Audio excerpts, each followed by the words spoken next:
दाराम मानवा जुड़सी YouTube channel रे आपे सानाम को सगुन दाराम और इन सेन खन सानाम को गे सेता जोहार तबे गाते को तेहेኛ नो लाइव वीडियो रे दोन गालमारा अब थंबनेल रे बोन नेल के जे मेनते आलेया शूटिंग स्टॉप तो चिल काते स्टॉप कना नोआ को बखरा तेगे तेहेñ दोबन गालमारा नोआ लाइव सेशन वीडियो रे दो आदो दलाबन उसराते लाइव रे जुड़ा तबन पे पूरी अब बन गालमारा और आयमा ढेर बन गालमारा थोड़ा आयमा दिन बाद तेहेñ लाइव रे हेज कना रहा ओना इयते आपे सनाम को दला हजू तबन पे लाइव रे होय दाड़ा आपसे आयमा दिन बाद इन हेज कना ओनाते लाइव सेशन रे बापे हजू कान तबना आदो हजू दरकार गया जहां को ठेन नोटिफिकेशन चला कान खाय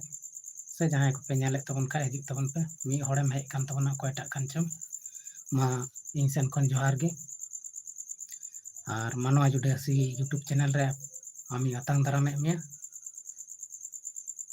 तेहेña नवा सनत सगुन दिन रे हिरोलाल बास्के गंके जोहार गे चेल का मनामा लई में 3 तारीख ताब एना आमे मेनले गाना रिकॉर्डिंग ओना चेल कायना ओना लाइव सेशन बादम फोन तलांगा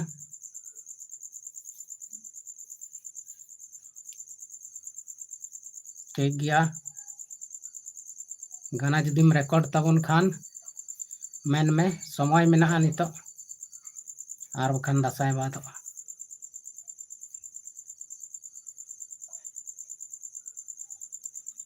तेहेñ हुयुआ ठीक गया गाना को कुल में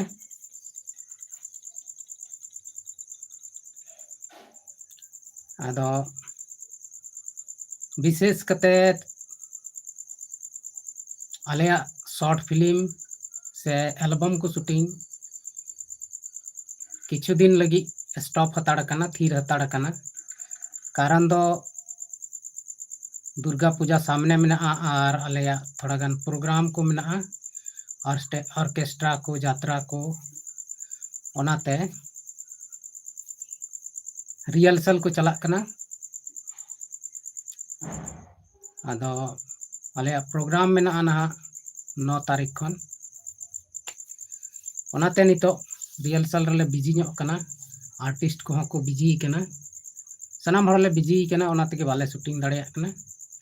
आदो थोड़ा गान तंगी तणा रे तहन तबन पे शॉर्ट फिल्म को नेल लगी दो गाना को किछु मेना ओना हो बांगले शूटिंग दाड़े का होई दाड़िया खान दो गपा मियांग ले शूटिंग हा समय बाले नाम लेखान दो नितो का बांग शूटिंग हताड़ो आदो नोंका गे अब दो लाइव स्ट्रीम वीडियो करे बन ᱧᱟᱯᱟᱢᱚᱜᱼᱟ लाइव रे बन गालमारा तेहेñ अड़ी जोर सोर झारखंड रे से उड़ीसा रे गोटा गे यात्रा गखुड़िया पार्टी को अड़ी जोर सोर रिहर्सल करे को लगाव कना आदो उनका गे आले हले लगाव कान तबना आदो ना दिसम रे एंटरटेनमेंट हो जरूरी गया सिला मारांडी ऑफिशियल जोहार गे आयुब गालमारा रिया तहन लेन तलांगा बलांग गालमारा लना आदो ठीक गया लाइव सेशन खत्म हो इसके बाद लंग गालमारा दाड़िया और शूटिंग को मा नितो मा बंदो हताड़ गे तहन तबना किछु दिन चेदा से जहां प्रोग्राम को मेना ओना को लगी तैयारी हो जरूर गया आदो ऑर्केस्ट्रा से यात्रा ओना को तैयारी रे आले को मेना लिया और जहां को जुदी ऑर्केस्ट्रा से यात्रा बुक पे मेने खान पे बुक दड़े आलेया ओपेरा रिया नितुम दो कान तलेया मसीदा मिनी ओपेरा साथे हिंदी संताली भोजपुरी कोठा सनाम ऑर्केस्ट्रा डांस प्रोग्राम ले हुई चुईदा आदो ओना को लगी जहां को पे कांटेक्ट तबन खाय कांटेक्ट दड़े आपे आलेया वीडियो को डिस्क्रिप्शन रे नंबर को मेना तलेया फेसबुक रे पोस्टर को मेना आपसे ओना को फोन नंबर को रे कांटेक्ट तबन पे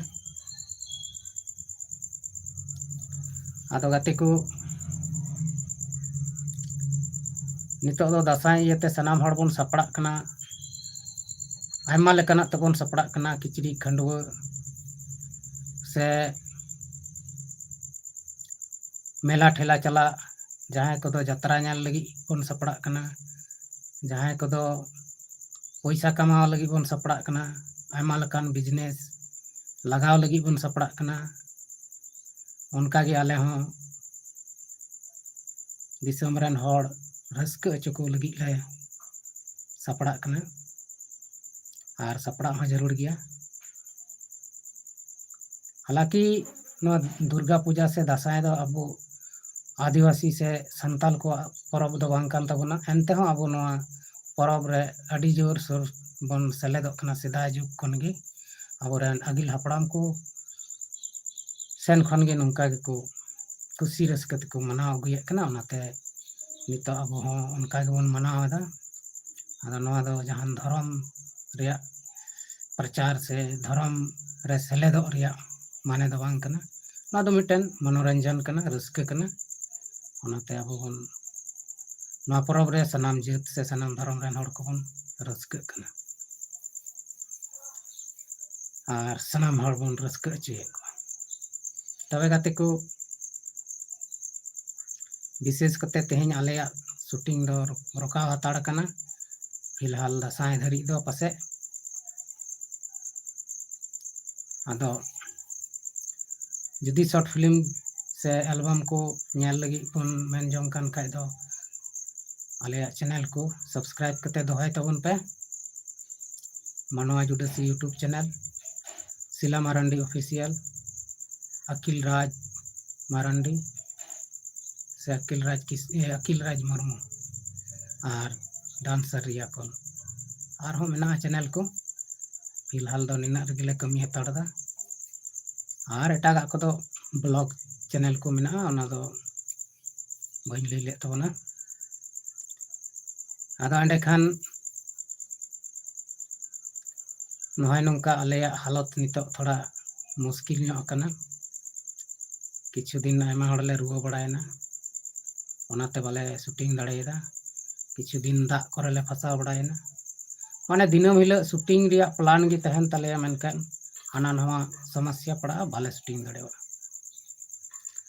तो होला माहदेर दोले शूटिंग बड़ा केदा अदो ओना दो पवन अंजलि यूट्यूब चैनल लगी पवन अंजलि तकिना गाना कना तो साथे आयमा ढेर मेना लिया संगे ग्रुप रे ओनाते जतो हड़ा चैनल लगी ले शूटिंग तहना हानि गणो गपड़ते आदो उनका गिले बिजी को ओना इयते मानवा जुडसी से डांसर रिया कॉल से सिला मारंडी ऑफिशियल नवा को लगी बाले शूटिंग दाड़े ओकादा सिला मारंडी ऑफिशियल यूट्यूब चैनल लगी हो मिटन शॉर्ट फिल्म ले शूटिंग कते अदले आधाव कदा ओना हो बाले पूरा कदा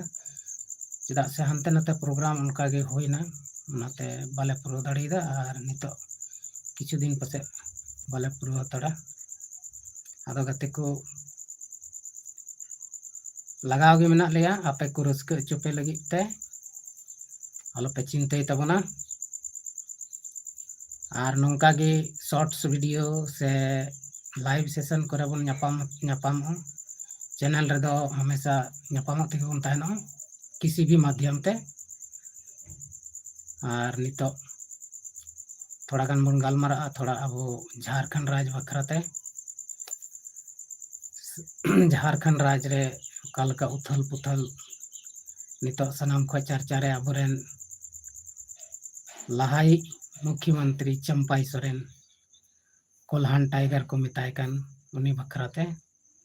तबे कोल्हान टाइगर नितो अभी मुश्किल रे पड़ाव कान तबना सोशल मीडिया करे जानी बन नेले कान गया चिदा पड़ाव काना उनी दो जेएमएम खो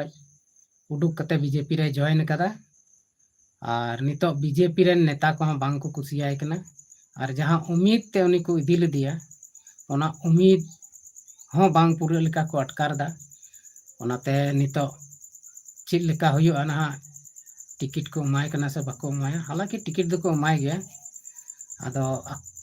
नोंका नेलोगो कना से बडायो कना आको आतु रेन हो नितो उनी बांग को गणवाय रिया को कुरुमुटुये कना और पासे दो बाको गणवाया लहा लहा दो किछु दिन को मेन बड़ा किदा आलेरेन नेता दो चंपाई दादा कनाय चंपाई जहां से चला उनते गे आले दले चला से उनते गेले भोटा मेनखान किछु दिन खन नितो अनुका अंजमक कना जे उनी को मेनदा बांग उनी दो आलेरने ताहे कना नितो दो आले उनी दो बाले गणवाया से बाले भोटिया चिदा से उनी दो दल बदलू कना दल बदल केदा उनी दो बाहा छापा रे चलावना बीजेपी रे चलावना ओनाते आले बाले कुसियाय कना आदो नोय नोय इयते उनी बाको कुसियाय कना और नितो सुरदिन गी गांडी विधानसभा गांडी विधानसभा रेन विधायक अबोरेन कल्पना सोरेन उनी मैया समान यात्रा रे चला लेन कोल्हान सरायकेला उनरे उनिया भीड़ दा जपुत तुलुई गोगो हड़ बाबा हड़ उनी पीछे पीछे ते से उनी सा को पूरे को यात्रा केदा पूरे को दाणा केदा और उना भीड़ नेलते बडायक कना हड़ दो जेएमएम से गे हेना को झारखंड मुक्ति मोर्चा पार्टी से गे मेना को और झारखंड मुक्ति मोर्चा पार्टी नुतुम तेगे कोल्हान टाइगर होय बनाव कान थेना चंपाई सोरेन दो नोंका बुझे कना इन दो बइन मेंदा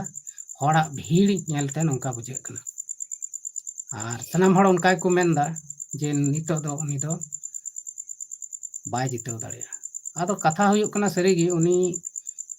जहां कमी किदा ओना दो थोड़ा आदिवासी को से संताल को हिसाब ते दो उनको हुदिस हिसाब ते दो उनी दो बड़ी ही कमी कदा चेदा से बीजेपी दो आदिवासी दलित पिछड़ा नुकु को दो गोटा मन ते दो बाय कुसी को खाली उनी दो काम उडुक लगी उनको इस्तेमाल से उनको यूज उनको उपयोग को लगी ते कुसिया को उनको कोई काम उडुक लेन खान उनी दो बाय कुसिया को उनी दो साइड को उनी दो भेद भाव ओना इय तेगे अडिगान हड़ थोड़ा दिक्कत को बुझावे कना चंपाई सोरेने बीजेपी रे चलावेनते जुदी उनी आया पार्टी तिंगु लिखान तबे दो अडी हड़ को गणो किया तबे दो को मेन किया जे हेमंत सोरेन ची हो बाय चिकाव कदा से ची हो बाय चिकायदा 5 साल भितरी रे को बांधो नौकरी चाकरी एमा दाड़िया को बांधो ची चिका के को नुई दो बाबन भोटिया नुई बन भोटिया मेनखान नितो दो ओना हो बांग हुई लेना आदो जाय बाहु अपनार अपनार मत कना अपनार अपनार इच्छा कना ओना लेका बन कमिया ओना लेका बन भोटा भोट प्रचार लगी दो इन दो बाको मेन कावदिया से प्रमोशन वीडियो दो नवा दो बांग कना ठीक गया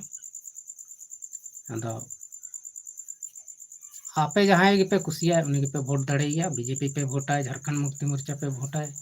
कांग्रेस पे वोट है से आयमा ढेर पार्टी में को क्षेत्रीय पार्टी नितो जयराम महतो उन्हीं हो पूरा पूरी चर्चा रे मनाया कनेक्टिंग गते को चिका नेट बांग दो बाय दुड़ लेदा उनते गड़बड़ा लेना और हम हेना सनाम को गे तेहना लाइव सेशन वीडियो माध्यम ते अब बन बढ़ाई दा से बन गालमरा कना आपे हम कमेंट रे लई तबन पे जे चंपाई सोरेन चेक लेकाय कमी के तबना भागी कमी कदा से बड़ी कमी कदा जदि जहाँ पे बड़ाई से बुझ जामे खान और नेता से पार्टी नुकु दो सनाम अपनार अपनार जायगा रे मेना कोआ अब पब्लिक दो पब्लिक कना बन पब्लिक तो पब्लिक गेबुन तहना और अबुआ ओड़ा दुआर दो उनको तो बांग को चलाव दाड़ेया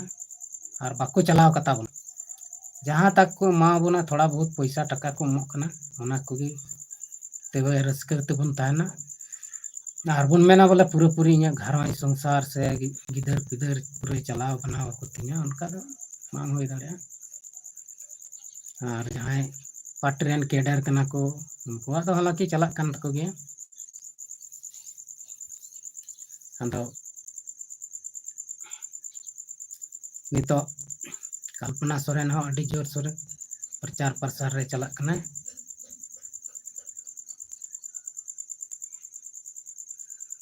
अडी नपाय पवन हेमरम आमें कमेंट किदा आमरे नेता दो अकोय कना आदो इन दो चिंग लेमा पवन बाबू राजनीति रे बनुया से नेता दो इन दो अकोयटा हो उनका दो बई मना दिया और वखाय दो सनाम गिन मनावे को वोट ओक्ते रे नेता को दो मनाव को इन्या जे इच्छा मेना उनको वोट को और ऐसे पर्सनल से फेवरेट नेता दो फिलहाल दो बन दो का भविष्य रिया दो बन लई दाड़े कना अकोयटा इन दो को ना चेदा से नेता आको काम को उडुक लेखान दो तायनम ते उनिया पीछे रे बाम सेन दाड़ेया से उनी बाम न्यापाम दाड़ेया मिद में जितो पारावना ता उनी रेन आयमा ढेर बॉडीगार्ड उनी टे पहुंचा मुश्किल गया जहां एटा नेता गे और लहा दो आम संगे दुड़ु आय तिंगुनाय आम संगे जम न्युया सनाम किछु आय मेनखान जैसे जिता उनी सला न्यापाम दो अड़ी मुश्किल गया ओना इयते नेता को दो बइन दो का तबना और मुसीबत रे दो कोई भी नेता बाय गणमा पर्सनल दो जहाँ तीना मेन इंग्रेन नेता कना नई दो इन पूरी मनाव दे कना मेनखान जखन आम ठे पर्सनल व्यक्तिगत मुसीबत पड़ामा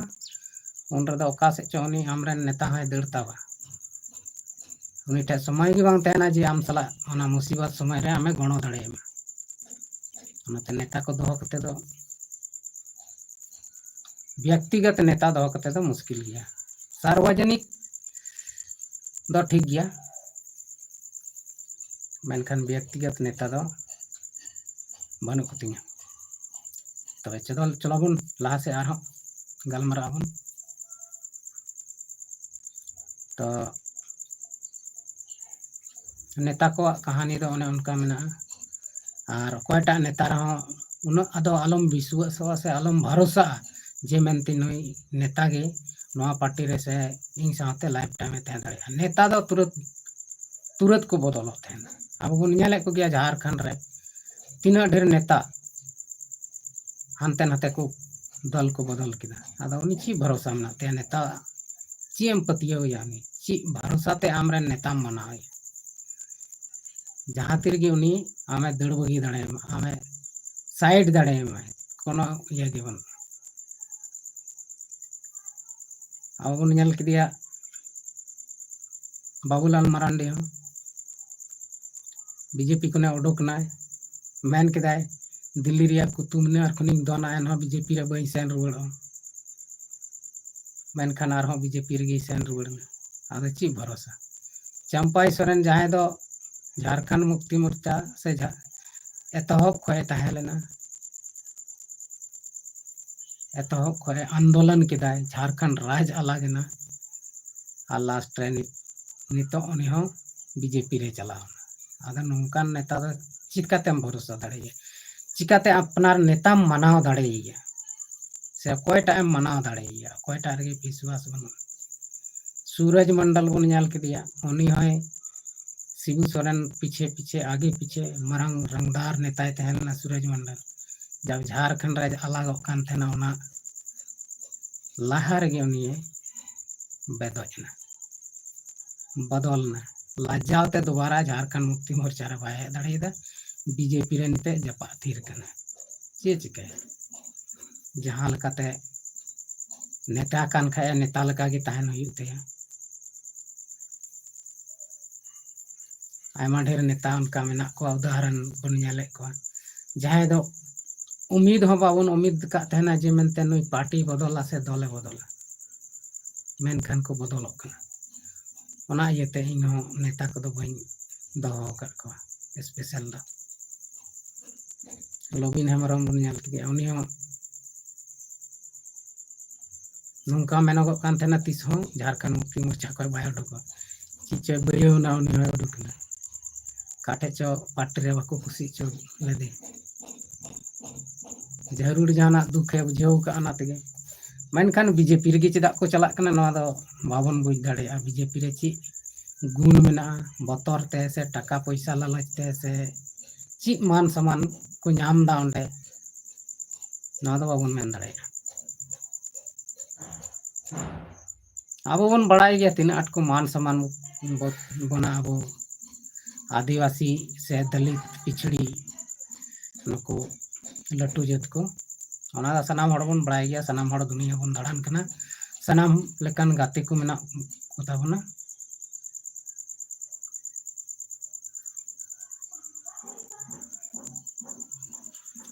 सीएम अकोय बन बनावया निया धा देखो सीएम दो जे सब जोर सुर रे मेनाया हेमंत सोरेन के बना आरो पासे नोंका उम्मीद रहना अनुका अटकारक कना चेदा से नुई नितो नोआ मैया सम्मान योजना जहां 1000 टका एमा को बांग तो सनाम गोगो हड़ को बदल उतर कना और गोगो हड़ दो को बड़ाय गया उनको दो को जहां टा मेन किदा ना कमिया ओनाते उनको दो हेमंत सोरेन के को भोटिया और उन्हीं की जितो रिया को कुरुमुटिया चलो भाई हेमंत आर्मी दो में बनाव लेन का ची चिकाय से वाय चिकाया ना हो बाबन बड़ाया लाहा धावा रेमा सनिया धावा रेमा आयमा किसी में लई के 2 साल 3 साल में कोरोना के जम के ताय 6 महीना में जेल रे जम के ताय आदो ची चिकाया निया दा जितो लेन खान और बीजेपी जुदी जस्ती कहते झारखंड रे दबदबा चलाओ ना मेनखान बाबूलाल मरांडी बिना आप ची हो बना दड़िया से बांग चंपाई सोरेन मत बाय बनाव दड़िया नित में जे बनाव ना मिद में बनाव ना बीजेपी रे मा पूरा को मौज बको बुझेव दा उनी सेन कते खम बीजेपी रे नेता के उनी बाको खुशी आय कना द चिका कते उनी दो बीजेपी रे टिकेवा ना दा बन बड़ाय दड़िया और अब आदिवासी को लगी कोयटा नेता आदिवासी नेता हो उन बाको ध्यान बन कना सी आयमा इलेक्शन लहार में आयमा लकन मुद्दा लेकते को भुलवे बना मेनखान जखन को जीते कना तैन ते का से चला कान को सनाम दिशा दिस बंदो केंद्र सरकार के भाई चला चो ताको कान बंदो आको की बाको मने कान चिका मेन की हेमंत सोरेन हो आयमा लकान पब्लिक सला वादा लेदा नोय नंकाया हनाय हनकाया मेनखान कोरची बाय चिका दाड़ेगा इनका तगी नेल नेल तगी 5 साल तापना थोड़ा गन समय बंचाव कना नितो मा निये चुनाव रिया प्रचार प्रसार से चिल कते को जीते ओना रिया कुरुमुटु रे मना को अदा नहय नंका राजनीति को होयो कना और अब बन बड़ाय गया कोई भी जात कोई भी समुदाय जुदी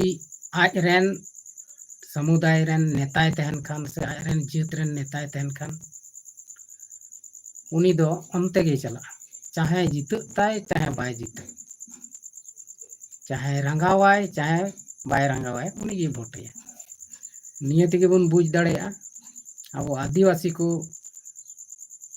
से संताल को ओका से को चला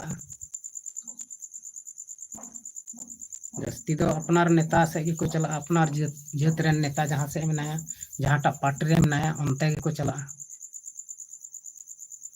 आदो जतो पार्टी रे मेना को आबोरेन नेता हो बीजेपी रे हो बाबूलाल मारांडी मेनाय तबना और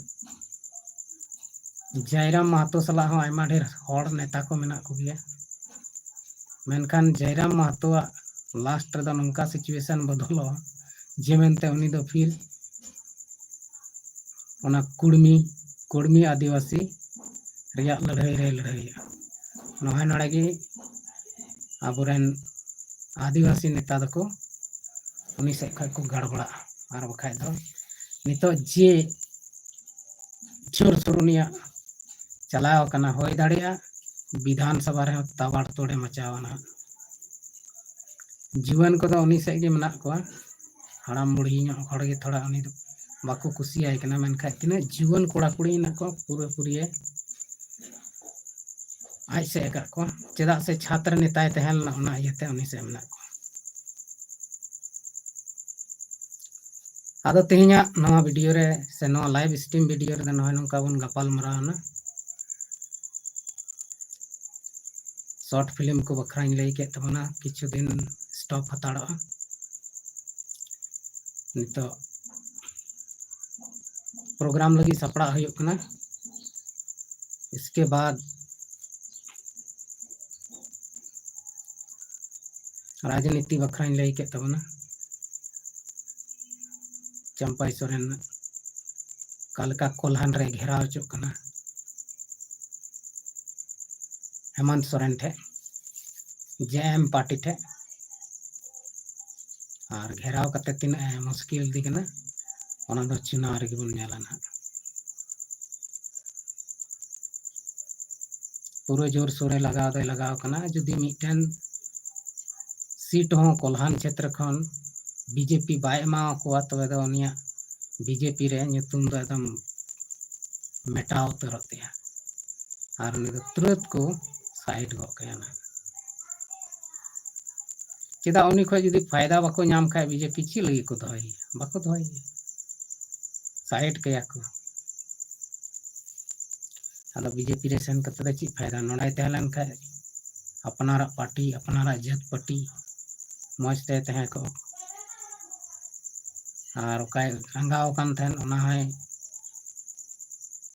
रंगाव कते जाना है कोई उडुक जना को है तबे गते को तिहिना नो लाइव सेशन वीडियो दो नोडा गे मुचे तबना मा तबे सनाम को इन सेन खन से मनवा जुडसी यूट्यूब टीम से खन आपे सनाम को मुचे जोहार।